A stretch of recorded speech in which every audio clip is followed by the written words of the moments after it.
He's up all night, stopping the diabolical crimes that happen every day to people like you and me. Bad dubbing, continuity errors, arbitrary scanning. Meet the Video Watchdog.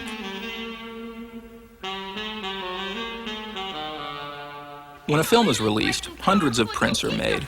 Every print has a life of its own. Some are pampered, others battered. But when a film is released on videotape, only one print is pulled, quite randomly, from the shelf. What the consumer receives is the luck of the draw. Here's a clip from The Wizard of Oz as it was presented last year on MGM's Video for Kids label. They've reportedly fixed the error since then, but your corner video store may still have this edition in stock. Can you guess what's missing? Listen closely. Who are you? Oh, I am the great and powerful Wizard of Oz. You are? I don't believe you. No, I'm afraid it's true. There's no other wizard except me. You humbug! Yes, it's exactly so. I'm a humbug. Oh, you're a very bad man. Oh, no, my dear. I'm a very good man. What about the heart that you promised Tin Man? And the courage that you promised Cowardly Lion? Play it again if you didn't catch the problem. You know, this could almost pass as a test for American citizenship. Give up? You're a very bad man. The missing line?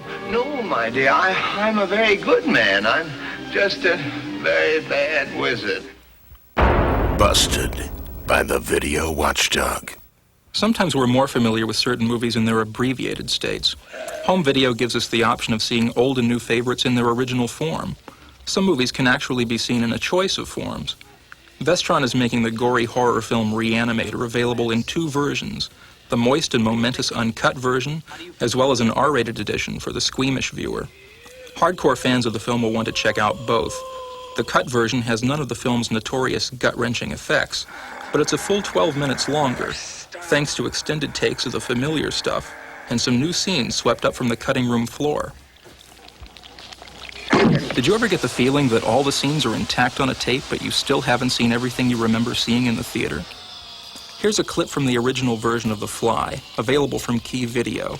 Yes, that's the original stereophonic soundtrack, something you'll never hear when it's aired on commercial television. You'll be all right now. I know it's working.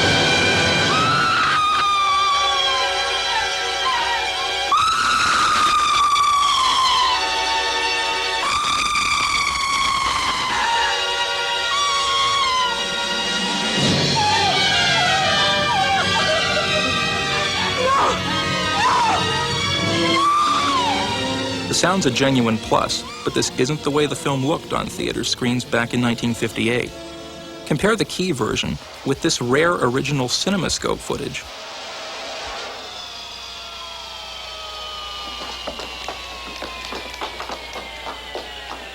Granted, the resolution here isn't perfect.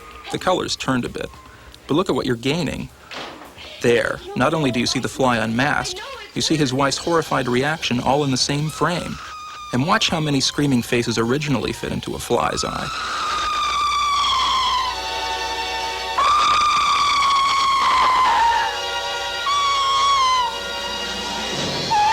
When a widescreen film is compressed to fit your TV screen, someone at the video company must decide for you which part of the screen you should be looking at. This annoying process is called pan and scan. The results are either win, lose, or draw, as in this climactic showdown from RCA Columbia's Silverado.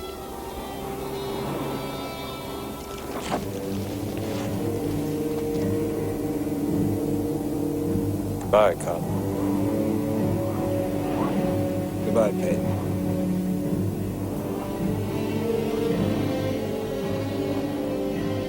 That's Brian Dennehy off to the left. Way off to the left. Busted by the Video Watchdog. And how does the Watchdog feel about colorization? As long as it's a fact of life, we should be critical but fair. If the process is done well and with care, colorization can be an arresting complement to familiar material. Witness these colorized clips from the 1931 version of Frankenstein, as seen in MCA Video's Weird Science. These shots even had the critics raving. Of course, the folks responsible for colorizing these had only 30 seconds of gray material to deal with, and you can see the time, love, and indulgence invested in every frame. but try to colorize an entire movie in the same amount of time. No one knew more about how to present the wonderful world of color on film than Walt Disney. But the colorization of The Absent-Minded Professor was done for Walt Disney Home Video by Hal Roach Studios. Roach built his reputation on black and white comedies. Just look at this stuff. They didn't bother to change the tint when they got to the men's hairlines. When was the last time you saw someone with flesh-tone hair? When was the last time you saw a blue Model T Ford with blue wheels?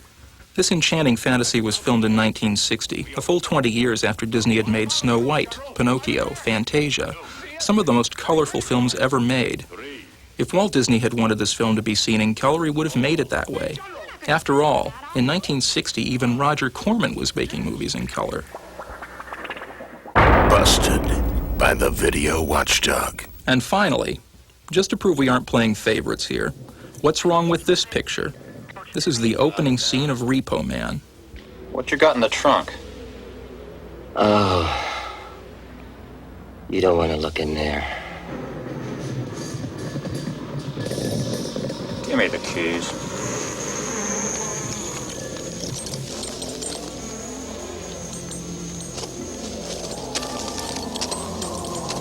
If you draw a blank, zoom back and look again. And watch the heavy breather in the front seat change heads when the camera cuts away to that shot through the rear window.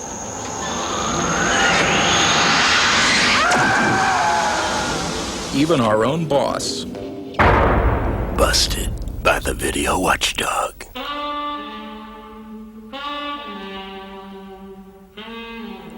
Yes, watch those tapes in a blanket of security, America. You know the streets are being prowled by the video Watchdog.